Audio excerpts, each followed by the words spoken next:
কথা কে স্মরণ করে এখন? মানুষ তো চলাফেরা করে এমন ভাবে যে কোনোদিন মরবেই না। কে স্মরণ করে? যে টেবিলের তল দিয়ে ঘুষ নিচ্ছে ও স্মরণ করে মৌতের কথা? যে মেয়েটা বোরখা পরে যে ডেটিং করে বেড়াচ্ছে, জেনা করে বেড়াচ্ছে, ও কি মৃত্যুর কথা স্মরণ করে?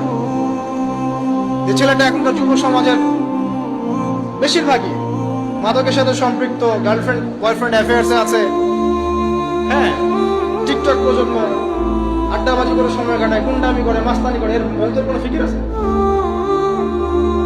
একজনকে বড় দায়িত্ব দেওয়া হয়েছে, সবার সম্পদ লুটপাট করে খাচ্ছে, এর মৌতের ফিকির আছে নাকি? মৃত্যুর কথা কে স্মরণ করে এখন?